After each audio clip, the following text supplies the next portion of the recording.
الحمد للہ نحمده ونستعینه ونستغفره ونؤمن به ونتوکل علیہ ونعوذ باللہ من شرور انفسنا ومن سیئات اعمالنا من يهده اللہ فلا مضل له ومن يضلله فلا هادی له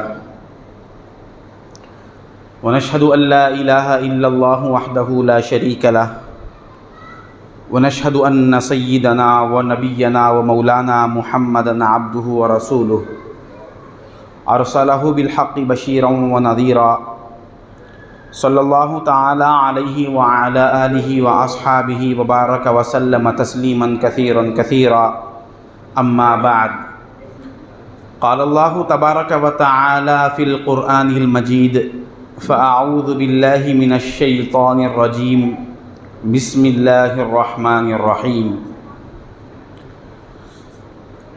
وقل جاء الحق وزهق الباطل ان الباطل كان زهوقا وقال تبارك وتعالى في مقام آخر اليوم أكملت لكم دينكم وأتممت عليكم نعمتي ورضيت لكم الإسلام دينا صدق الله مولانا العظيم وصدق رسوله النبي الأمين الكريم ونحن على ذلك لمن الشاهدين والشاكرين والذاكرين والحمد لله رب العالمين وقال الله تعالى في شأن حبيبه جلالا وإكراما إن الله وملائكته يصلون على النبي يا أيها الذين آمنوا صلوا عليه وسلموا تسليما اللهم صل على سيدنا ومولانا محمد النبي الأمي وعلى آل سيدنا ومولانا محمد النبي الأمي الذي قرنت البركة بذاته ومحياه وتعطرت العوالم بطيب ذكره ورياه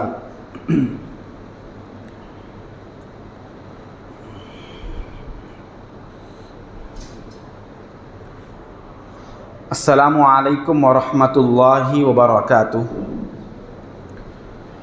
بزرگان ملت، عزیزان محترم، اللہ جل شانہ و عم نوالہ کا بے انتہا شکر ہے کہ اس نے ہمیں سرکار دو جہاں صلی اللہ علیہ وآلہ وصحبہ وسلم کے امت بابرکہ میں پیدا فرمایا اور ہمیں آج کے اس پرفتن دور اور پرفتن حالات میں بھی ایمان اور اسلام کی دولت سے مالا مال فرمایا۔ محترم بزرگ اور دوستو،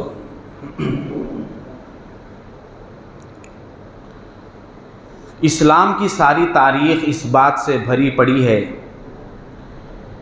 کہ ہمیشہ اس مذہب کے خلاف آوازیں اٹھاتی جا رہی تھی اور یہ سلسلہ تا قیام قیامت جاری رہے گا، کیونکہ یہ اسلام کے حق ہونے کی ایک بہت بڑی دلیل بھی ہے کہ ہمیشہ سے اس کو مٹانے کی کوشش کی گئی، اس میں خامیاں پیدا کرنے کی کوشش کی گئی، مگر اللہ تبارک و تعالیٰ کا دستور ہے کہ وہ اپنے ماننے والوں کو آزمائشوں کے ساتھ، امتحانات کے ساتھ دوچار کرتا رہتا ہے، لیکن بالآخر انہی کو فتح ملتی ہے۔ بہت سے موقعوں پر ایسا ہوا ہے کہ اسلام کے خلاف، اسلام کے مخالف سازشوں کو، کاوشوں کو لانے کے بعد اسلام کی بلندی مزید بڑھ گئی، کم نہیں ہوئی۔ اسلام وہ پودا ہے، کاٹو تو ہرا ہوگا، تم جتنا بھی تراشو گے اتنا ہی بڑا ہوگا۔ اس کی یہ مثال ہے۔ اب اس تاریخ کا ایک یہ بھی المناک حصہ ہے کہ دور حاضر میں جو حکومت اقتدار پر فائز ہے، اقتدار سنبھال رہی ہے، ان کو فائز کہنا بھی فوز و فلاح کے لفظ کی توہین ہے۔ ان کا ہمیشہ سے یہ کام چلا آ رہا ہے کہ کسی بھی اعتبار سے اسلام کے خلاف کوئی نہ کوئی آواز اٹھائے۔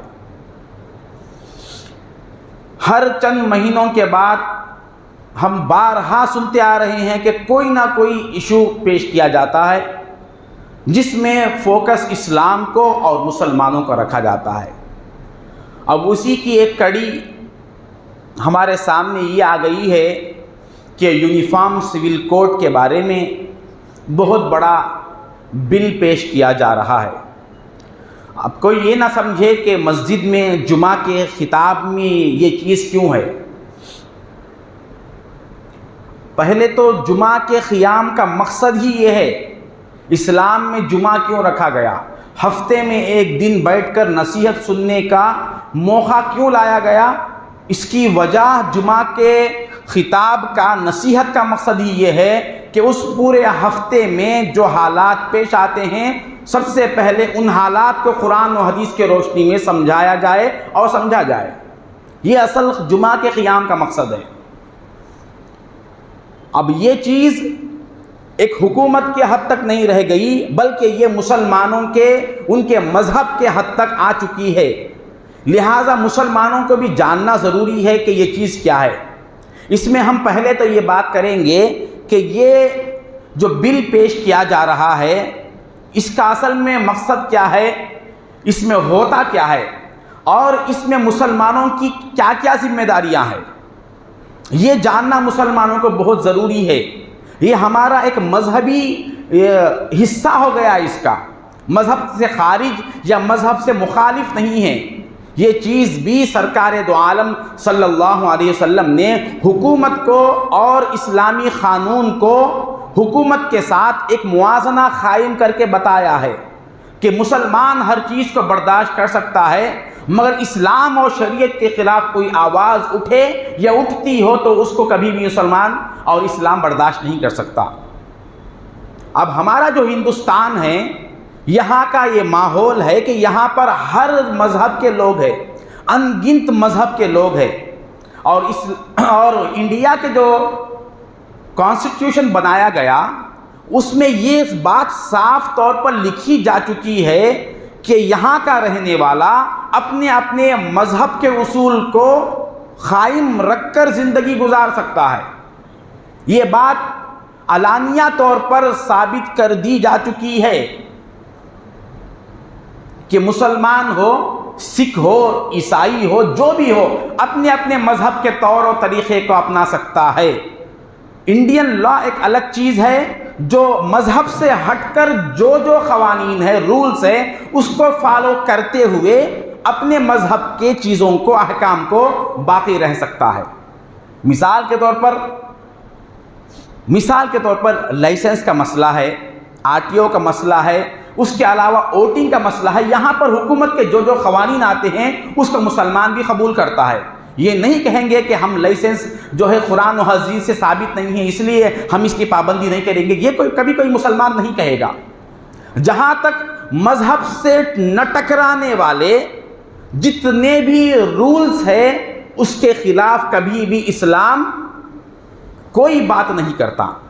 ہاں، جہاں پر اسلام کے خلاف یا کسی بھی مذہب کے خلاف یا مذہب میں دخل اندازی کرنا حکومت یہ کام شروع کر دے تو پھر کوئی مذہب والا خاموش نہیں رہے گا، کیونکہ اس طرح کا قانون بنانا خود ہندوستان کے آئین کے کانسٹیٹیوشن کے خلاف ہے۔ یہ کبھی کوئی بنا نہیں سکتا، یہ بنانا خود یہ قانون کے خلاف ہے۔ یہ آواز اٹھانا، یونیفارم سول کوڈ خود یہ ہندوستان کا جو قانون بن چکا ہے اس کے خلاف آواز اٹھانا ہے۔ یہ اب اس کے خلاف ٹھہرنا، اس قانون کو رد کرنا، یہ اس کوشش کو کرنا گویا کہ اسلام کے قانون کی حفاظت کرنا ہے۔ جتنے لوگ اس قانون کو رد کرنے والے ہیں کہ ہم یونیفارم سول کوڈ کو نہیں مانیں گے، اس لیے نہیں مانیں گے کہ یہ ہمارے مذہب میں دخل اندازی کیا جا رہا ہے، صرف یہ وجہ نہیں ہے۔ بات سمجھے، اگر کوئی یہ سوال کیا جا رہا ہے کہ کیوں بھائی تم اپنے مذہب کو ہمیشہ سامنے رکھتے ہو اور ہندوستان کی بھلائی کو، ملک کی بھلائی کو، دیش کی بھلائی کو سامنے کیوں نہیں رکھتے، یہ سوال ہو رہا ہے۔ کہ تم اپنے مذہب کے خلاف کوئی بات آنے نہیں دیتے، حالانکہ ایک سا سول کوڈ بن جائے تو ہندوستان کا، ملک کا بھلا ہوگا، ملک کا فائدہ ہوگا۔ ایسی بات بالکل نہیں ہے۔ یہ تو ہم مذہب کے خلاف اٹھنا تو دور کی بات کی چیز ہے۔ پہلی بات یہ ہے کہ یونیفارم سول کوڈ خود ہمارے انڈیا کے قانون کے خلاف آ رہا ہے۔ ہم اس حیثیت سے بھی اس کا ویرودھ کرتے ہیں، اس کے خلاف ٹھہرتے ہیں کہ مسلمان جو ہے انڈیا کے قانون کو بھی دھکا لینے نہیں دیتا۔ اس کو رد کرنے کا ایک بہت بڑا موقع اور بہت بڑی وجہ یہ ہے کہ یہ ہمارے اصل قانون کے خلاف آ رہا ہے۔ کتنے مذہب ہے یہاں پر؟ ہندوستان کی شناخت ہی یہ ہے کہ یہاں پر ہر رنگ و نسل کے لوگ ہیں اور ہر مذہب کے لوگ ہیں، مگر سارے ایک جیسے مل کر رہتے ہیں۔ مذہب کے اعتبار سے الگ الگ رہیں گے، لیکن جب وہ ایک ہی محلے میں رہیں گے، بہت سے ایسے مواقع آئیں گے جب سارے ایک جہتی کے ساتھ ایک ہی پلیٹ فارم میں کھڑے نظر آئیں گے۔ یہ جو ہے انڈیا کی بہت بڑی خوبصورتی ہے، یہ بتانا مقصد ہے۔ تو اس کے ذریعے سے اصل کیا یہ جا رہا ہے کہ ہمارے مذہب میں، اسلام میں جو نکاح کا، طلاق کا اور وراثت کا خاص طور پر یہ جو مسائل ہے، اس میں حکومت جو ہے اپنا قانون لانا چاہتی ہے۔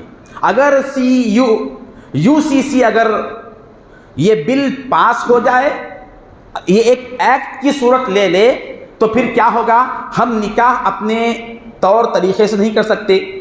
2 بیویاں یا 3 بیویاں کا اس میں کوئی دخل اندازی دے نہیں سکتا اپنے طرف سے۔ حکومت کے قانون کے مطابق شادیوں کی جو ہے کاروائیاں کی جائے گی، طلاق کا مسئلہ بھی ان کے ہاتھ میں رہے گا، وراثت کا مسئلہ بھی وہی طے کریں گے۔ یہ سارے ہمارے جو اختیار ہے، ہمارے مذہب کے مسائل کے تحت جو کر رہے تھے، اس میں جو ہمارا مذہب کا قانون تھا اس کو چھین لیا جائے گا۔ یہ کوشش ہے۔ یہ اگر فارم ہو جائے تو ملے گا کیا؟ یہ حالات آئیں گے۔ اسی طرح دیگر جتنے بھی مذاہب ہیں، ان تمام مذہبوں کا بھی یہی مسئلہ رہے گا۔ بھائی یہاں تک تو یہ یونیفارم سول کوڈ ہے، اس کے بننے سے یہ تبدیلیاں آئے گی۔ اب یہاں ایک اور سوال کیا جائے گا کہ یہ جو وجہ پیش کی جا رہی ہے کہ یونیفارم سول کوڈ کی وجہ سے ملک کی ترقی ہوگی، جو یہ وجہ بتائی جا رہی ہے، یونیفارم سول کوڈ کی وجہ سے دیش کی ترقی ہوگی۔ پہلے تو یہ بتائے کہ ملک کی ترقی میں یکساں سول کوڈ لانے میں کون سا رابطہ ہے، دونوں میں کامن پوائنٹ کون سا ہے؟ کون سا بھی نہیں ہے۔ ملک ترقی پاتا ہے انصاف کے ذریعے سے، ملک ترقی پاتا ہے بے روزگاری ختم ہونے کی وجہ سے، ملک میں ترقی ہوتی ہے انصاف کو، لوگوں کے حقوق کو پیش کرنے میں۔ اس میں تو ہمارا ملک بہت زیادہ پیچھے ہے، بے روزگاری بڑھتے جا رہی ہے۔ پہلے تو یہ مسئلہ میرے خیال سے یہ کبھی بھی کورٹ قبول نہیں کرے گی، آخر میں ہیرنگ ہوتے ہوتے آخر میں اس کو ختم کر دیا جائے گا۔ جیسے NRC کا ہوا، CAA کا جو حال ہوا، آخر میں چل کر اس کو ختم کر دیا جائے گا۔ آخر میں ہوگا یہ قل جاء الحق وزهق الباطل ان الباطل کان زہوقا۔ اسلام کو اللہ تبارک و تعالی ہمیشہ غالب رکھا ہے، ہمیشہ یہ اسلام غالب رہے گا، اس کو کبھی کوئی دبا نہیں سکتا۔ حالانکہ مسلمان بڑے بدماش ہوں گے، مسلمانوں میں ہزاروں غلطیاں ہوں گی، مگر اللہ کا وعدہ ہے کہ اسلام ہمیشہ سر بلند رہے گا۔ چند لوگوں کے ذریعے سے ہی صحیح اللہ تعالی اسلام کو غالب رکھے گا، کیونکہ یہ اس کا بھیجا ہوا مذہب ہے۔ لیکن یہ ایشوز اس لیے لائے جا رہے ہیں کہ اصل جو حالات ہے ان حالات کو چھیڑنے نہ دیا جائے۔ تو سب سے پہلا مسئلہ ہے مہنگائی کا۔ مہنگائی کی حالات دیکھیے، اب اس کے بارے میں بھی ایک مستقل عنوان لینا پڑتا ہے، مستقل الگ عنوان لینا پڑتا ہے۔ اچانک کسی ایک چیز کا ریٹ اتنا بڑھ جاتا ہے، کبھی تاریخ میں ہم نے سنا ہی نہیں۔ ایسا کیوں ہو رہا؟ یہ آواز کوئی نہ اٹھائے، اسی لیے دوسرا ایک ایشو لا کر اس کو دبا دیا جائے، یہ مقصد ہے ہمیشہ۔ اب اس کو کوئی پوچھتا بھی نہیں، اس کو کوئی پوچھتا بھی نہیں، کوئی بھی ایک چیز اچانک۔ اب چند دن سے سونے کا ریٹ، گولڈ کا ریٹ اتنا بڑھ کے ہے، اترنے کا نام نہیں لے رہا۔ کیوں ایسا ہو رہا؟ بہت دنوں سے اتنا عرصہ گولڈ کا ریٹ چڑھ کر نہیں رہتا، درمیان میں اتار دیا جاتا ہے۔ اسی طرح سے بہت سی چیزیں ہیں، ان گنت چیزیں اب بڑھ گئی ہیں۔ اب یہ کرنٹ کا بل دیکھیے آپ، اچانک 3-4 مہینے میں ایک بل اتنا زیادہ آتا، جب لوگ پکارا کرنا شروع کرے اس کے بعد 3-4 مہینے تک بل نارمل انداز سے آتا۔ یہ ہے حکومتوں کا حال، ان کے چال و چلن۔ ان تمام چیزوں کو کور کرنے کے واسطے اس طرح کے ایشوز لائے جاتے ہیں۔ اب یہ ریٹ کیوں بڑھتے ہیں؟ اس کی بہت بڑی وجہ اسٹاک مارکیٹ ہے، اس کی پوری باغ دوڑ حکومت کے پاس ہے۔ کسی ایک چیز کو وہ لوگ دبا دیتے ہیں، پھر بعد میں پیسے کمانے کی جو صورت ہوتی ہے اس کی صورت یہ بن جاتی ہے۔ بتایا یہ جاتا ہے کہ اس کا اسٹاک بہت زیادہ کم ہے۔ پہلی بات، جو چیز جس کا اسٹاک کم ہو جائے وہ چیز اس کی ریٹ اتنی ہی ہونا چاہیے، چاہے لوگ خریدے یا نہ خریدے۔ اب لوگوں میں بھی ایک ہرس کیا آ گئی، ایک ہی آئٹم کو ہم پورے سال کھانا چاہتے۔ بھئی ٹماٹر کا ایک سیزن ہے، اس کے بعد وہ چیز اچھی نہیں رہتی، کھانا نہیں چاہیے۔ اگر ان دنوں میں آم آ جائے تو ان دنوں میں آم کھانے سے بیماری ہوتی ہے۔ اگر کوئی ضد لے کر بیٹھے نہیں میں اب بھی آم کھاؤں گا تو بیماری آئیں گے۔ اللہ تبارک و تعالیٰ کسی بھی چیز کو سیزن کے ساتھ جوڑ کر رکھا ہے، اس سیزن میں تم استعمال کرو گے تو اس کے فائدے ہیں، ورنہ اس کے نقصان ہیں۔ نہ اس کا مزہ ویسا رہتا ہے، نہ اس کے کھانے سے تندرستی ہے۔ ہمیشہ سے ایک چیز چلتی رہتی ہے، وہ پھل، یہ ناریل دیکھیے، ہمیشہ سال بھر آپ کو ناریل ملے گا۔ یہ کبھی سنا ہے؟ سال بھر ٹماٹر کھانے کی عادت ہے، اس کے بغیر نہیں ہوتا، وہ ہونا ہی چاہیے۔ اب یہ مرغیوں کی حالت دیکھیے، آپ جتنے کلو، 1000 کلو گوشت آپ آرڈر کریں گے اتنا آ جائے گا آپ کو۔ کہاں سے لا رہے؟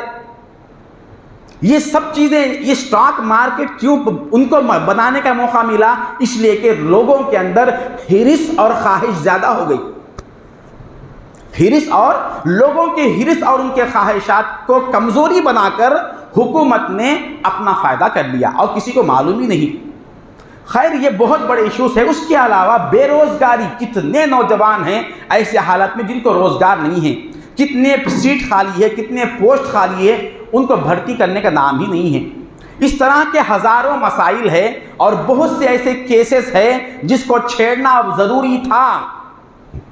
اس کو دبانے کے لیے اس طرح کے ایشوز لائے جاتے ہیں، ورنہ آگے چل کر یہ چیز کچھ بھی نہیں رہے گی۔ اس کے باوجود یہ عنوان آج جمعہ میں لینے کی وجہ کیا ہے؟ ویسے تو اس پہ بات کرنا بھی ضروری نہیں ہے، لیکن اس کی ایک وجہ یہ ہے، یہ کیس آخر میں پہنچتا اس حد کو جا کر پہنچے گا۔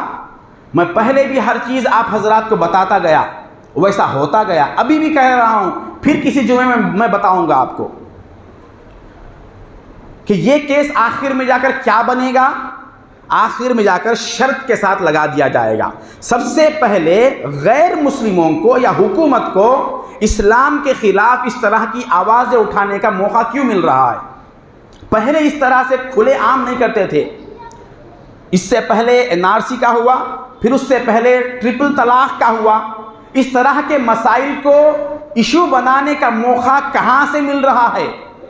ہم اگر اپنے گھر کے دروازے کو کھلا نہیں، بند کر کے رکھیں گے تو کوئی کتا بلی وغیرہ داخل ہی نہیں ہوں گے۔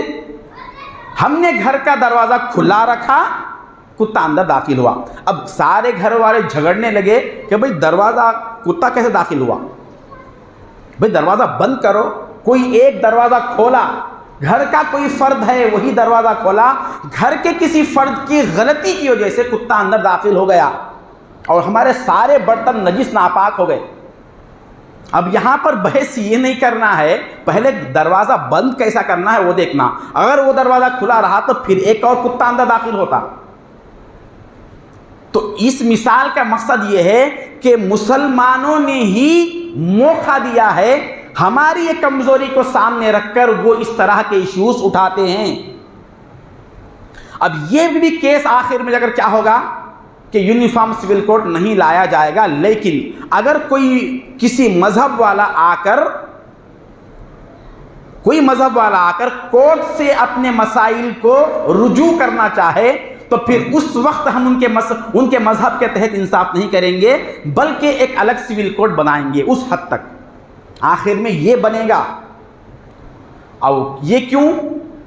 بات سمجھ میں آئی؟ پھر میں دوہرا رہا ہوں، یہ کیس آخر میں جا کر یونیفارم سول کوڈ رد کر دیا جائے گا، لیکن ایک شرط پر کہ اگر کوئی مسلمان یا کوئی عیسائی یا کوئی سکھ کسی بھی مذہب والا اپنے شادی کے مسائل کو، طلاق کے مسائل کو، وراثت کے مسائل کو کورٹ سے رجوع کر لے، دو مسلمان لڑے اور آپس میں آ کر وہ دو کیس داخل کریں گے، تو ایسی صورت میں قرآن و حدیث کو، شریعت کو سامنے رکھ کر فیصلہ نہیں کیا جائے گا، بلکہ ہم ایکسا سول کورٹ، اب اس وقت اس آدمی کے لیے کورٹ سے، انڈین لا سے جو رجوع ہوا ہے اس کے لیے ہم ایک یونیفارم سول کورٹ اس حد تک رکھیں گے جہاں تک وہ بغیر کسی کورٹ سے رجوع ہوئے کہ اپنے حد تک جو بھی مسائل طے کرنا چاہتے ہیں ان کو اختیار ہے۔ جیسے ہی وہ حکومت سے رجوع ہوں گے تو پھر قرآن و حدیث کا اعتبار نہیں آئے گا، یہ بنے گا اور یہی بن رہا ہے۔ ٹرپل طلاق کا مسئلہ چھیڑا کیوں گیا اور اس بل کو پاس کیا گیا؟ اس کی وجہ کیا ہے؟ مسلمان خود قرآن و حدیث کو چھوڑ کر کورٹ کی طرف جا رہا ہے، مسلمان خود مذہب کو چھوڑ کر حکومت سے، غیروں سے، ڈھیڑوں کے ساتھ انصاف لینا چاہتا ہے۔ ہماری بہت بڑی کمزوری جو ان کو ملی وہ یہ ہے کہ ہم اپنے مسائل اپنے گھر کے حد تک نہیں رکھتے۔ گھر میں شادی بیاہ میں کوئی جھگڑے ہو جائے، طلاق کے مسائل آ جائے تو ہم پولیس اسٹیشن کو جاتے۔ کیا مسلمان کو شرم نہیں آتی اس بات سے کہ وہ مسلمان ہو کر، وہ کلمہ پڑھتا ہوا، وہ قرآن پر ایمان رکھتا ہوا، وہ پولیس اسٹیشن کے پاس جا کر وہاں پر بیٹھا ہوا ایک غیر جس کو قانون سے کوئی تعلق نہیں، جس کو فطرت انسانی سے کوئی تعلق نہیں، اس کے پاس جا کر اپنے مسائل کو حل کر رہے ہیں۔ ہمارے پاس جبکہ دستور ہے، ہم چیخ چلا کر کہتے ہیں، اپنے ایمان کا غرہ بتلاتے ہیں کہ ہمارا مذہب سچا ہے۔ ارے مذہب جب تیرا سچا ہے تو غیر کے پاس کیسا گیا انصاف کے لیے؟ غیر کے پاس کیسا گیا؟ جس جماعت میں کوئی مسئلہ اچھا دکھا تو کبھی وہ جماعت کی طرف چلے جاتے، پر ٹرپل طلاق غیر مقلدین کے پاس نہیں ہے، ان کے پاس جا کے مدد لے لیے۔ یہ کون سا مسلمان ہے؟ اب اس میں فائدہ غیر مسلموں کا مل گیا، یہ لڑتے لڑتے دوسرے کو حملہ کرنے کا موقع مل گیا۔ ہمارے ایک اتحاد کی بہت بڑی کمی ہے۔ یہ ہمارا آپس میں لڑنے جھگڑنے کا جو مسئلہ ہے، پہلے سے بھی میں عرض کر رہا ہوں، مسلمان اب اس میں بھی اللہ کی مدد نہیں آتی جب تک مسلمان اپنے آپس میں ایک دوسرے کے ساتھ دلوں کو صاف نہیں رکھیں گے، اللہ کی رحمت نہیں اترتی۔ ایمان والے ہونے کے باوجود نمازیں، روزے سب برابر ہے، مگر آپس میں جو تعلقات ہے اس کے اعتبار سے دل صاف نہیں ہے تو ان کی نمازوں کی وجہ سے، روزوں کی وجہ سے اللہ کی رحمت نہیں اترتی، اللہ کی رحمت نہیں اترتی۔ جو چیز اسلام کے مسائل ہے اس میں بھی تنگی ہو جائے گی۔ تو اتنے مسائل دیکھیے، اب یہ قاضیوں کا بھی ایک مسئلہ شروع ہو گیا۔ قاضیوں کا مسئلہ، جیسے ہی ہمارے پاس کوئی جھگڑا ہو جائے گھر میں، قاضی کے پاس لے کے جاتے۔ وہ قاضی کے پاس جانا خود، وہ کورٹ کے پاس حکومت سے رجوع ہونا ہے، سمجھو بات کو۔ اتنے قاضیاں کیوں ہے؟ اور جتنے قاضی بنتے ہیں، ہمارے سامنے 2 منٹ وہ بیٹھ نہیں سکتا قاضی۔ اگر وہ سن رہے میری بات تو میں چیلنج کے ساتھ بول رہا ہوں، جس کو طلاق کا مسئلہ نہیں معلوم، میرے کو ایک بہت بڑے قاضی پوچھ رہے تھے، بولا نا خلا کس کو بولتے؟ پھر خزات کی سرٹیفکیٹ کیسے ملی تم کو؟ خلا طلاق میں فرق کیا ہے؟ میں بہت چھوٹا تھا، میری 10 سال پرانی بات تقریباً میں عرض کر رہا ہوں۔ یہ صرف اس لیے بیٹھے ہیں کہ ان دونوں کو توڑ دے اور اس کے ذریعے سے جو کمیشن آتا ہے وہ لے کر استعمال کرے۔ یہ موقع کس نے دیا ہم کو؟ اب وہ ان کی بھی غلطی ہے لیکن ہماری بھی غلطی ہے۔ یاد رکھیے، جب کبھی بھی نقصان ہوتا ہے، جب کوئی ہمارے خلاف کوئی آواز اٹھتی ہے تو پہلے دیکھیے کہ اس میں میری غلطی کتنی ہے۔ میری کچھ بھی غلطی نہیں، میں تو بالکل صاف ہوں، غلطی سامنے والے کی ہے، یہ سمجھنا بہت بڑی غلطی ہے، یہ سمجھنا بہت بڑی غلطی ہے۔ پہلے تو ایسا ہوتا تھا کہ لوگ جتنے بھی برے ہوتے تھے مگر اسلام کو، قانون اسلام کو مانتے تھے اور اس کی قدر کرتے تھے۔ ہم بچپن سے ایک زمانے تک دیکھے ہیں کہ گھر میں کوئی جھگڑا ہو جائے میاں بیوی کا تو مسجد میں جو خدیم لوگ، بزرگ لوگ جو ہوتے تھے یا امام جو ہوتے تھے، ان کے پاس جا کے مسئلے کو حل کرتے تھے۔ اب سیدھا گئے پولیس کو کمپلینٹ کر دیے، کہ سیدھا گئے وکیل کے ساتھ رجوع کرے۔ وکیل کے پاس جانا اور پولیس اسٹیشن کو جانا یا قاضی کے پاس جانا، یہ سب گویا کہ ہم نے اپنا ہاتھ حکومت کے سامنے پھیلا دیا اور گویا کہ ان کو یہ کہہ دیا کہ بھئی ہم اب نہتے ہیں، ہم اپنے مذہب کے ساتھ مذہب کے مطابق چلنا نہیں چاہتے، آپ جو فیصلہ کریں گے ویسا چلنا چاہتے ہیں۔ یہ بولنے کے برابر ہے۔ اب جھگڑا کچھ بھی نہیں ہوتا گھر میں، چھوٹا سا جھگڑا ہوتا ہے، سالن میں نمک زیادہ ہو گیا یا مرچی زیادہ ہو گئی، یہ پکاؤ بولے تھے وہ پکا دیے، کھانا زیادہ نہیں گلنا تھا گل گیا، بستر ایسا نہیں رہنا تھا ویسا رہا، یا بچے کے بارے میں جھگڑا ہو گیا، صرف چھوٹا مسئلہ ہے۔ کہے کا مسلمان ہے یہ؟ مسلمان تو وہ ہے جو دنیا پر راج کرنے والا، جو دنیا کو انصاف سے بھر دینے والا، ایک ایک مسلمان کی یہ شان ہوتی ہے، اور یہ اپنے گھر کے سالن اور کھانے میں اس کے فرق اونچ نیچ میں پڑا ہوا ہے۔ اتنے مسائل میں ہم الجھ گئے اور حکومت سے گئے، یہ موقع حکومت کو مل گیا اور انہوں نے اس طرح کے قوانین پیش کرنا شروع کر دیے۔ اب یہ قانون پھر بنے گا برابر کہ مسلمان زیادہ تر اپنے مسائل کو لا کر غیروں کے سامنے رکھنا شروع کر دیا۔ کیوں بھائی؟ ہمارا کوئی بڑا نہیں ہے، کیونکہ بڑا ہے ہی نہیں، کسی کو مانتے نہیں، نہ مجھ سے بڑا کوئی بھی نہیں۔ ہر شخص یہ بیٹھ کے بڑا بنا ہوا ہے کہ مجھ سے بڑا کوئی بھی نہیں، سب میری سنو، میں جیسا بولا ہے سنو۔ ہم اپنا بڑا اگر کسی کو بنا لیتے، بھئی ہمارے گھر کے یہ مسائل ہے، طلاق کے مسائل، کیا کریں؟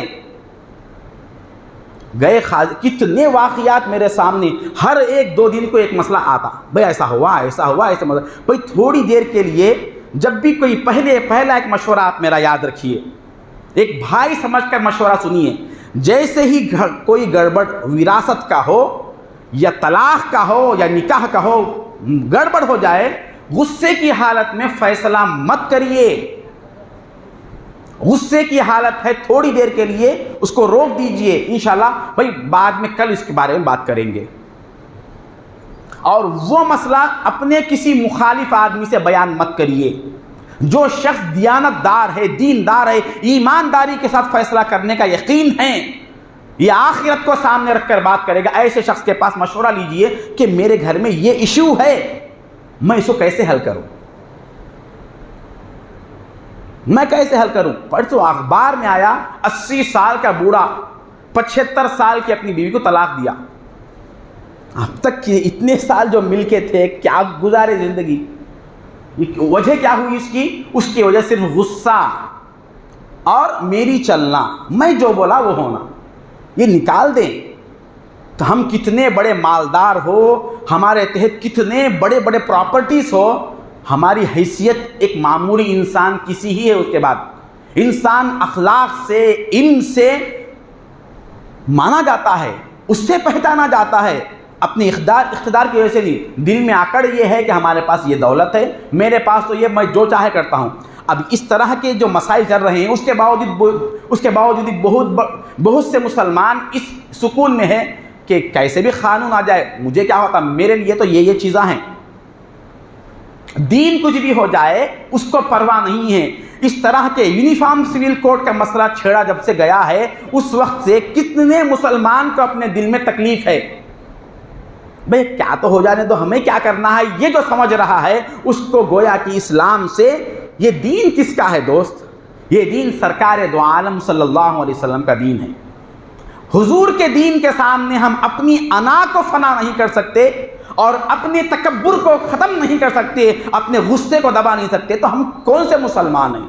قیامت کے دن جب سرکار دو عالم صلی اللہ علیہ وسلم سے ہمارا سامنا ہوگا اور حضور بتائیں گے کہ میرے دین کے ساتھ تم نے کیا رویہ اختیار کیا، یہ دین بالکل سربلند رہے گا۔ اللہ نے اس دین کی حفاظت کا ذمہ لیا، مگر اس میں جو لوگ ساتھ دیں گے وہ آخرت میں، قیامت میں سرکار دو عالم صلی اللہ علیہ وسلم کی شفاعت کے مستحق ہوں گے۔ جو اس دین کے خلاف سازشوں کے باوجود، کاوشوں کے باوجود، بڑے بڑے خطرناک سازشوں کے اور سیاہ کاریوں کے باوجود اپنے آپ کو خاموش رکھے، وہ سرکار دو عالم صلی اللہ علیہ وسلم کو صورت نہیں دکھا سکتا۔ اس میں ہمارا بہت بڑا دخل ہے، ہم خود اپنے مذہب پر صحیح گامزن نہیں ہیں۔ اب جب کوئی مذہب کے خلاف بات کرے گا تو غصہ آنے کے باوجود ہماری یہ خامیاں بتا رہی ہے کہ تم خود اپنے مذہب پہ نہیں ہے نا، تم خود اپنے مذہب پہ نہیں ہیں تو کیا فائدہ ہوا تمہارا؟ اتنے اب اذان پر پابندی لگی، کتنے ایشوز آئے ہیں اب تک، اذان پر پابندی لگائی گئی. اب آگے چلنے کے بعد یہ سول کوڈ بن جائے تو یہ بھی ہو سکتا ہے کہ ہم اپنے نام مسلمانوں کے نام پر نہیں رکھ سکتے. نام نہیں رکھ سکتے, ہم نام بدل لینا پڑتا. نام جو ہے جو معمولی نام رکھنا پڑتا. عربی اور فارسی اور اردو نام نہیں رکھ سکتے, نہیں رکھ سکتے بالکل. اور اس کے بعد پھر کیا ہوگا, مسجدوں میں جمعے کے دن خطبے پر پابندی لگائی جائے گی. اس عنوان پر بیان کرنا, اس عنوان پر بیان نہیں کرنا, اس عنوان پر. اب یہ حکومت کے خلاف ہمارا بیان ہو رہا ہے بالکل, لیکن ہمارا بھی ایک حق ہے, وہ حق کو سامنے رکھتے ہوئے ہم بیان کر سکتے ہیں, لیکن یہ حق بھی چھین لیا جائے گا. بہت سے ممالک میں ایسا ہو رہا ہے. اس کی وجہ صرف یہ ہے ہم نے خود اسلام کو سامنے نہیں رکھا. اسلام کو سامنے رکھ کے کون شادی کر رہا, آج شادی کر رہے اسلام کو سامنے رکھ کے؟ کتنے اصول ہمارے ہیں.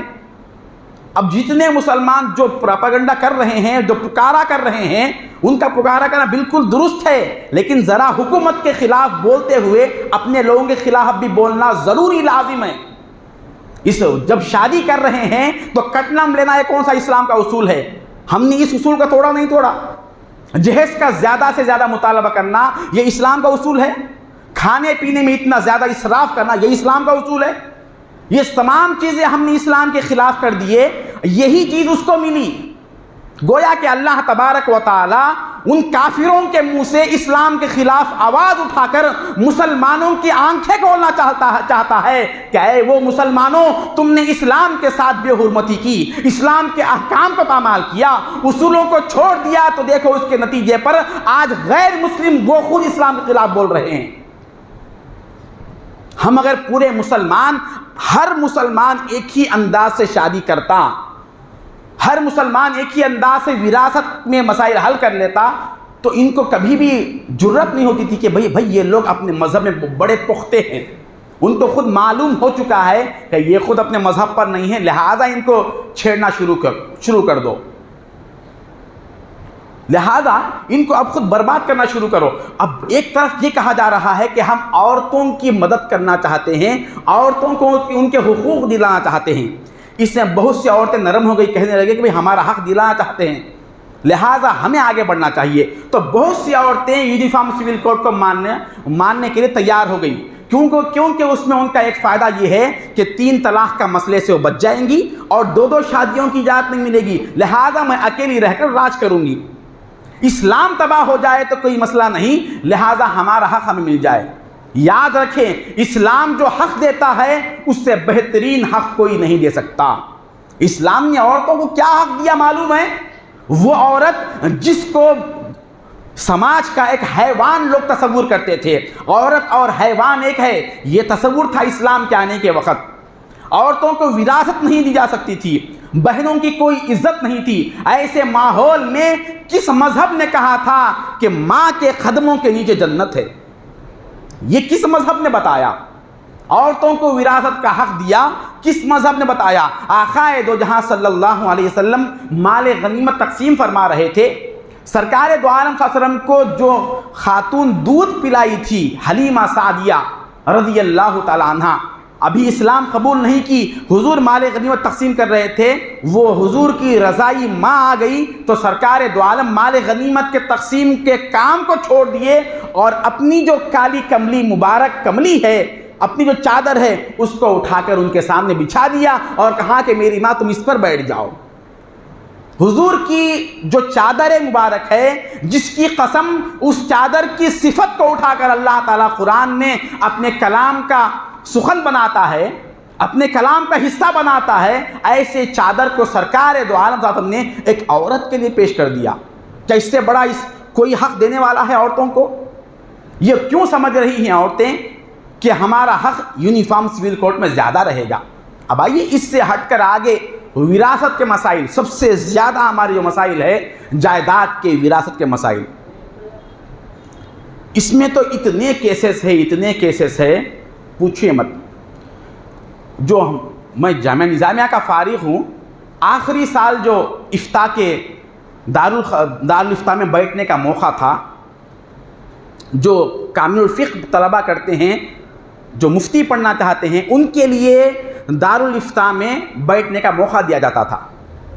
وہاں پر ہمارے استاد سے مولانا قاسم صدیقی تسخیر، وہ نائب مفتی تھے وہ جامعہ نظامیہ کے، انہوں نے کہا کہ ہمارے جو ساتھیاں تھے وہ سب کہنے لگے پورے مسائل پر ایک مرتبہ پھر ریوائز کیا جاتا ہے اس میں۔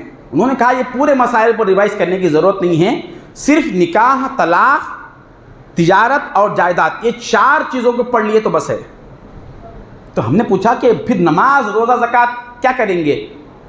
تو انہوں نے کہا یہ مسئلہ کوئی پوچھنے والا ہی نہیں آج۔ جتنے بھی مسائل فتویٰ لینے کے لیے آتے ہیں وہ کون سے ہیں؟ صرف جائیداد کے، نکاح کے، طلاق کے، تجارتوں کے، اس کے علاوہ دوسرا مسئلہ پوچھنے والا ہی نہیں۔ کون؟ مسلمان۔ جتنے بھی آتے ہیں اس میں بھی زیادہ تر وراثت کے اور طلاق کے، وراثت کے اور طلاق کے۔ یہ لے کر ہم کورٹوں کو گئے، پولیس اسٹیشنوں کو گئے۔ کیا ہم اپنے علاقے میں، محلے میں کوئی بڑا بزرگ آدمی ہے یا کوئی امام ہے یا کوئی ایسا عالم جس کو ہم معتبر مانتے ہیں، اس سے رجوع ہو کر ہمارے گھر کے یہ حالات ہے، یہ وراثت ہے، یہ تقسیم نہیں ہو رہی ہے، کس طرح سے شریعت کے روشنی میں تقسیم کیا جائے، یہ کیوں نہیں پوچھتے ہم؟ بہت سے بڑے بڑے دارالافتاء ہے، ہر جگہ پر موجود ہے، زیادہ سفر کرنے کی ضرورت نہیں ہے۔ ہر 200-300 کلومیٹر میں ایک ایسے لوگ مل جائیں گے، ایسے ادارے مل جائیں گے جہاں پر جا کر اپنے مسائل حل کر سکتے ہیں، بلکہ بڑے بڑے شہروں میں تو ہر جگہ ہے۔ کیوں نہیں پوچھتے ہم؟ غیروں کے پاس جانے کی وجہ سے ان کو موقع مل گیا۔ اب ہونے آگے چل کے کیا ہوگا؟ جائیداد ہماری، کھیت وغیرہ ہمارے، گھر وغیرہ ہمارے، بینک بیلنس ہمارے، تقسیم کرنے والے وہ ہوں گے، باپ ہمارے کمائے اور تقسیم وہاں سے کریں گے۔ تو یہ پہلے ہم اپنے بھائی سے، بہن سے عداوت رکھ لیے۔ میں بتاتا ہوں یہ میرے خلاف اٹھ کے کھڑی ہوگی نا بہن، لہذا اس کے خلاف میں جو ہے کیس کروں گا۔ اب جتنے بھی کیسز ہیں، میاں بیوی کے خلاف ہے کیسز، بھائی بہن کے خلاف ہے، ارے بہت تو ایسے بھی ہے ماں باپ کے خلاف اولاد کیس رکھ چکی ہے کہ ہمارے باپ ہماری جائیداد میں ہمارا حصہ نہیں دے رہے ہیں۔ یہ 2 لڑ کر وہاں گئے۔ یہ سب کیوں ہوا؟ کیونکہ اس کو دنیا سے محبت ہو گئی، دنیا سے محبت ہو گئی۔ ارے باپ کے اوپر، باپ کے سامنے جان و دل قربان کر دینا تھا، اس کی کمائی ہوئی جائیداد کو لینے کے لیے اس کے ہی خلاف کیس کر دیے۔ وہ بھائی اور بہن جو ایک پلیٹ میں کھانا کھاتے تھے، خیر ایک ماں کا دودھ پیتے تھے، اب وہ آپس میں ایک دوسرے کے مخالف ہو گئے۔ کس کے واسطے؟ صرف جائیداد کے واسطے۔ یہ تک بھول گئے کہ دونوں کے اندر ایک ہی ماں باپ کا خون رواں ہے، ایک ہی ماں کے گود میں پلے تھے، ایک ہی باپ کے کاندھوں پر کھیلے تھے، یہ بھی بھول گئے۔ جب نفس آتا ہے، جب ہرس آتی ہے دنیا کی، تو انسان مذہب کو بھول جاتا ہے، رشتہ داریوں کو بھول جاتا ہے۔ ہمارے ان خامیوں کی وجہ سے آج اسلام پر الغار ہو رہا ہے۔ جو اسلام کے خلاف اٹھ رہے ہیں انہوں نے ہمارے ہی تیر کو لے کر، ہمارے ہی پھینکے ہوئے پتھروں کو لے کر جمع کیا اور ہم پر ہی وہ وار کر رہے ہیں۔ تو دوستو، پہلے بتانے کا مقصد یہ ہے کہ ہم اسلام کو اگر اس انداز سے ادا کر کے پیش کرتے کوئی حرف نہیں اٹھا سکتا تھا۔ آخری بات، اگر کوئی ایک قانون بنانا بھی ہے تو بتائیے کہ کون سا قانون بنایا جائے، کون سا قانون، کس انداز کا قانون بنایا جائے۔ اسلام کا یہ چیلنج ہے کہ جتنا کامل یہ دین ہے، کوئی دین کائنات میں اتنا کامل نہیں ہے۔ پیدا ہونے کے پہلے لمحے سے لے کر موت کے آخری لمحے تک ہر موڑ پر اسلام نے مسلمان کی اور انسان کی رہنمائی کی ہے۔ کب کیسا کام کرنا، کاروبار کیسا کرنا، بیوی کے ساتھ کیسے رہنا، بچوں کے حقوق کیا ہے، ہر چیز بتایا ہے۔ اور ہر حکم فطرت کے مطابق ہے، فطرت کے خلاف نہیں ہے۔ کون سا بھی ایک حکم بتا دے، کون سا بھی ایک حکم بتا دے، یہ کبھی کوئی جرت نہیں کرتے۔ آپ غور کیجئے، یونیفارم سول کوڈ بتا رہے ہیں، کوئی یہ نہیں کہا کہ اسلام میں جو شادی کرنے کا طریقہ ہے یہ غلط ہے، یہ نہیں بتا سکتا کوئی بھی۔ وراثت دینے کا جو طریقہ ہے یہ غلط ہے، یہ غلط ہے بول کر اس کے خلاف دوسرا قانون نہیں بنایا جا رہا ہے۔ غلط ہے بتانے کے لیے ان کو چانس نہیں ہے، کیونکہ اسلام نے ایسا قانون بنایا ہے کہ اس کو ہر عقل کا رکھنے والا ماننا پڑے گا، اور کوئی اس کی خلاف ورزی کرے گا تو وہ بے عقل ثابت ہوگا۔ اس لیے کوئی یہ بات نہیں کرتا کہ یہ اسلام میں غلط ہے، ایسا نہیں کرنا چاہیے، ایسا نہیں کرنا چاہیے۔ اسلام کے احکام پر نہیں چھیڑتے، بلکہ مسلمانوں کے کرتوت کو چھیڑتے ہیں، کیونکہ مسلمان اسلام کو چھوڑ دیا۔ اسلام کی جو تاریخ ہے، اسلام کا جو طریقہ ہے، اس کو مسلمان چھوڑ دیا۔ اس مسلمان کو، بے دین مسلمان کو پکڑ لیے۔ اگر یہ دیندار ہوتا تو ان کو پکڑنے کا موقع ہی نہیں ملتا تھا۔ اب جتنے مخالف لوگ ہیں وہ سادہ سیدھا مسلمانوں کو پکڑ لیتے، جن کو معلوم نہیں ان کے سامنے بحث کر لیتے۔ اب جتنے اختلافی مسائل ہیں، اختلافی فرقے ہیں، وہ بھی سادہ جانے والے اسکول کالج کے بچوں کو پکڑ لیتے، اس کو الف با تا سا بھی نہیں معلوم۔ ہم سے بات کر کے دیکھو، ہم سے کبھی بات کر کے دیکھو، پھر تمہیں معلوم ہوگا کہ قرآن کیا ہے، حدیث کیا ہے۔ تو دوستو، ہماری ایک غلطی ہے، ہم حکومت کے خلاف بھی، اسلام کے مخالف جب وہ آئیں گے اور حکومت ہمارے ہندوستان کے کانسٹیٹیوشن کے خلاف بات کریں گے تو ہم حکومت کے کسی بھی صاحب اقتدار کو نہیں بخشیں گے، کیونکہ ہم ہندوستانی ہونے کی وجہ سے ہم حکمران کو بعد میں رکھتے ہیں، ہندوستان کو پہلے رکھتے ہیں۔ اس لحاظ سے بھی ہم ان کے اس قانون کو ریجیکٹ کریں گے اور اس کے خلاف بات کرتے ہوئے ہم اپنی بھی زندگی کو مذہب کے مطابق رکھنے کی کوشش کریں گے۔ قرآن نے صاف کہہ دیا، الیوم اکملت لکم دینکم واتممت علیکم نعمتی۔ کتنی بڑی اللہ تبارک و تعالی ہماری شان بیان کر رہا ہے، تمہارے لیے میں نے دین کو مکمل کر دیا۔ پھر وہ دین پسند کیوں نہیں آ رہا دوست؟ پھر وہ دین پسند کیوں نہیں آ رہا ہم کو؟ ہمارا لائف سٹائل کس کے مطابق ہے؟ ہمارا لائف سٹائل اس میں اگر بولا جائے تو اتنی ہماری خرابیاں ہیں، اتنی خرابیاں ہیں پوچھئے مت۔ پورے جتنے غیر مسلموں کے طور طریقے ہیں وہ سب ہم نے اختیار کر لیے۔ اپنے مذہب کو ہم نے خود چھوڑ دیا، اپنے مذہب کو۔ ہمارے بچوں کو جتنا ہم انگریزی پڑھاتے ہیں، باہر کے پڑھاتے ہیں مسائل، کیا ہم نے اسلام سے واقف کرایا؟ باہر سے واقف کرایا ہم نے؟ مذہب کے لیے کتنا پیسہ ہم نے نکالا خرچ کرنے کے لیے؟ اللہ کی راہ میں کتنا لگایا؟ خواہش میں کتنا خرچ کرتے ہیں ہم؟ مسجدوں کی حالت کیا ہے ہماری؟ اسلام سیکھنے کے لیے مسجدوں میں ایسے درس رکھتے، ایسے مسائل رکھتے، کون مسلمان ہیں جو مجھے یہ مسائل معلوم نہیں لہٰذا میں سیکھوں؟ یہ فکر کس کو ہے مسلمان کو؟ اب ایسا کوئی ایشو ہو گیا تو بتانے کے آسے کھڑ گئے کہ ہمیں تو اسلام سے محبت ہے، اسلام کے خلاف بات کر رہے۔ کہاں جھوٹی محبت ہے تمہاری، جھوٹی، بالکل جھوٹی محبت ہے۔ اگر اسلام ہے، اندر مسلمان ہیں تو شکل و صورت سے نظر آنا تھا، بتانا تھا اپنے اسلام پر ڈٹ کر، کوئی خلاف نہیں کر سکتا تھا۔ وہ دور تھا حضرت سیدنا عمر فاروق رضی اللہ تعالیٰ عنہ کا۔ کوئی شراب پی کر ہماری گلی میں آیا، پہلے وہ باپ اس کو مارنا تھا، نہیں مارتا، میرا بچہ ہے، بازو والا بولا تو اس کے دشمن ہو جاتے۔ بچہ غلط کام کر کے آیا، بھائی میرا بچہ ہے، غلط کام کرا تو بچہ ہے، کیوں اس کو نہیں ٹوکے ہم؟ اگر یہ حالت ہوتی، شراب خانے کتنے بن رہے ہیں دوست؟ پہلے دیکھے، شراب پینے والا پیتا تھا لیکن چھپ کر پیتا تھا، شرم سے پیتا تھا۔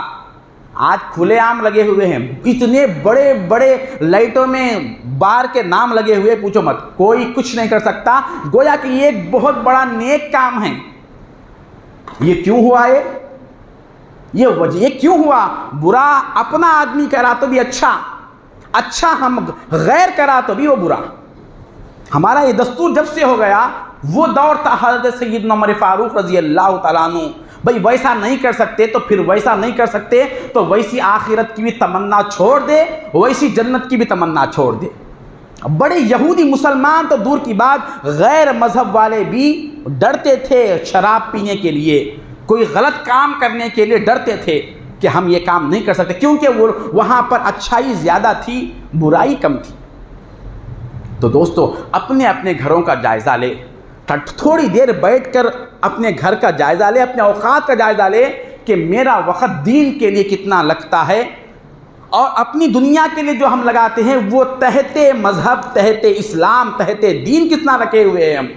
اپنے منشا کی زندگی جب تک کریں گے اللہ تعالیٰ یہ دن لائے گا۔ اگر ہم توبہ نہیں کریں گے اور اپنے مذہب کی حفاظت کے لیے اپنی ذات سے اس کی اصلاح کا آغاز نہیں کریں گے تو ضرور ایسے قوانین بنتے جائیں گے اور غیروں کو انگلی اٹھانے کا موقع ملتا ہی جائے گا، اور اسلام کمزور نہیں ہوگا، ہمارے اوپر ہمارے حد تک تنگی آ جائے گی۔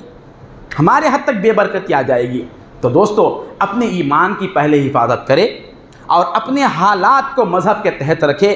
آخری خلاصہ یہ عرض کر رہا ہوں، جو بھی ہمارے ایشوز، حالات، گھر کے جھگڑے ہوتے ہیں، کبھی وہ غیروں کے پاس مت لے جائے، کبھی مت لے جائے، اس میں اپنے غصے کو مت رکھے۔ یہ تھوڑی دیر کے لیے سوچے میرے غصے کی وجہ سے دین بدنام ہوگا، سرکار دو عالم صلی اللہ علیہ وسلم کا اسلام بدنام ہوگا۔ یہ ایک بات سوچ کر کسی بھی مذہبی رہنما کو، آپ جس کو مانتے ہیں، جس کو چاہتے ہیں، اس کے پاس جا کر مسئلہ حل کروائیے۔ جو توڑنے والا ہے وہ کبھی اچھا آدمی نہیں۔ توڑے تو کیا ملتا؟ کچھ بھی نہیں ملتا۔ نکاح پڑا ہے، میں سنا پڑھتا ہوں، نکاح پڑا ہے تو 3000 یا 4000 کچھ ہے، اچھا توڑ دیے تو 15-20 ہزار ہے۔ اتنی بات سمجھ میں نہیں آئی۔ وہ نکاح جو پڑھانے آتے ہیں ان کو 3-4 ہزار دینے کے واسطے، بھئی یہ 2-4 آیتیں ٹھہر کے پڑھنے کے واسطے اتنے پیسے دینے کا، ٹھیک ہے، ایسا تم نہیں سنتے۔ لہٰذا توڑنے کا مسئلہ لا کے رکھے تو جو اچھا سن لیتے۔ توڑنے کے لیے اتنے پیسے ہیں کیونکہ دونوں کو غصہ ہے، کسی بھی ایک کچھ بھی کرو قاضی صاحب، دونوں کو پہلے توڑ دو، میں اس کے ساتھ نہیں رہنا چاہتا۔ عورت بھی ہے کہ میں اس کے ساتھ رہنا نہیں چاہتی، کسی بھی طرح سے توڑ دو، جتنے پیسے ہونا ہے۔ وہ بندر کا قصہ سنے نہیں، بچپن میں سنے، اور وہ ہمارے ساتھ ہو رہا ہے۔ بندر کا قصہ وہ بولنا بھی پسند نہیں کرتا، اتنا بالکل حالت خراب ہو جائے گی ہماری۔ 2 بلیاں لڑ لیے تو بندر کا فائدہ ہو گیا۔ اب یہی حالات ہو رہے ہیں، یہی حالات ہمارے، فائدہ کس کو پہنچا رہے نہیں معلوم۔ جھگڑا کیا ہے؟ بھائی تم اپنے بیوی سے اگر علیحدہ ہونا ہے تب بھی اس کے پاس جانے کی ضرورت نہیں ہے۔ بیوی، شوہر کا بیوی کا تعلق آپس میں یہ دونوں کا ہے، قاضی کا کسی بھی اعتبار سے کوئی رشتہ نہیں ہے اس میں، وکیل کا کوئی اعتبار نہیں ہے۔ ہم خامخواہ اس کو جا کے، ہماری ہمیشہ یہی عادت ہے، جس کو نہیں دینا ہے اس کو اتنا دیتے کہ وہ ہمارے سر پہ سوار ہو جاتا۔ اب یہ ہوٹلوں کو جا رہے نہیں سنڈے منانے کے واسطے، سنڈے عید کا دن ہے، جمعے کا دن عید کا دن نہیں، کب آئے ہم بیان سننے کے واسطے؟ کب آتے بیان سننے کے واسطے؟ اب وہ جو اتوار کے دن ہوٹل اتنے بھرے ہوئے ہیں، گئے، ٹھیک ہے جاؤ، اچھا آرام سے کھا سکتے ہیں، مذہب اچھا کھانے سے کبھی نہیں روکا، وہاں گئے کھا پی کے، اب وہ جو کھانا ڈالنے والے جو رہتے اب وہ تھوڑا مسکراتے ہوئے ڈالتے، وہ ان کو ٹریننگ دی جاتی۔ اب اس سے خوش ہو گیا، کیونکہ ہمارا نفس ہمیشہ ہمارے ذات سے ہی خوش ہوتا ہے۔ اچھے ہنس کے تھوڑا بات کرا، ہنس کے تھوڑی دیر بات کر لی، جاتے ہوئے اس کو 50 روپے 100 روپے ٹپ دے دیے۔ اب مسجد کے جو جمعے کے دن آتے، آخری ٹائم پہ آتے، ہفتہ بھر تو مسجد کا منہ پلٹ کر نہیں دیکھے کیا ہو رہا ہے نہیں معلوم، جمعے کے دن آخر میں آئے اور وہ بھی 10 کے جگہ 20 کی نوٹ آ جائے تو اتنا افسوس ہوتا معلوم نہیں۔ پہلے تو 10 کے نوٹ کی سائز الگ، 20 کے نوٹ کی سائز الگ تھی، اب 2 کی بھی سائز ایک ہوئے، کتنا بڑا نقصان ہو گیا۔ اگر خامخواہ 20 کی نوٹ ڈال دیا، 10 کی نوٹ ڈالنا تھا۔ یہ ہمارا پوزیشن، دینی پوزیشن یہ ہے۔ نفس کے لیے گھر میں کھائے تو کم میں ہو جاتا تھا، اور اس کو خامخواہ اس کو تنخواہ مل رہی ہے، اس کو ٹپ دیے گئے تھے۔ ٹپ کیا مطلب ہے؟ ٹپ کا ترجمہ کیا ہے؟ ٹپ کا، میں ایک صاحب سے پوچھا انگریزی کے بارے میں، انگریزی سیکھنا بہت ضروری ہے۔ بعض ایسے جملے ہیں انگریزی ترجمہ نہیں کر سکتی کیونکہ انگریزوں کے پاس اس کا مطلب ہی نہیں ہے، اس کا مطلب بیان نہیں کرنا، بلکہ ٹپ کا نام رکھے، اس کا کوئی مطلب ہی نہیں ہے۔ بے شرمی، شرم کے لفظ کا ترجمہ نہیں ہے اس میں، کیونکہ ان کے پاس شرم و حیا ہی نہیں ہے، نہ شرم کا لفظ ہے نہ حیا کا لفظ ہے۔ تو خیر ہمارے اپنے حال پر ہم توبہ بھی کریں اور اصلاح بھی کریں، اس کے ساتھ ساتھ حکومت جب اسلام کے خلاف، ہمارے ہندوستان کے آئین کے خلاف بات کرتی ہے تو ہم اس کے خلاف بھی ضرور بات کرنا ہمارے ایک ہندوستانی مسلمان ہونے کی علامت ہے۔ میں اپنی بات کو ختم کرتے ہوئے اللہ پاک سے دعا کرتا ہوں کہ اللہ جو کچھ کہا گیا سنا گیا عمل کی توفیق عطا فرما، ہمارے حال پر رحم و کرم فرما، تیرے محبوب کا صدقہ عطا فرما، تا دم آخر اسلام پر جینے مرنے کی توفیق عطا فرما، ہمارا خاتمہ بالخیر فرما، تیرے مذہب کو سربلندی عطا فرما، اس میں ہمارا حصہ نصیب فرما۔ تجھے واسطہ ہے تیرے حبیب پاک صلی اللہ علیہ وسلم کا۔ وآخر دعوانا ان الحمد للہ رب العالمین۔ السلام علیکم ورحمۃ اللہ۔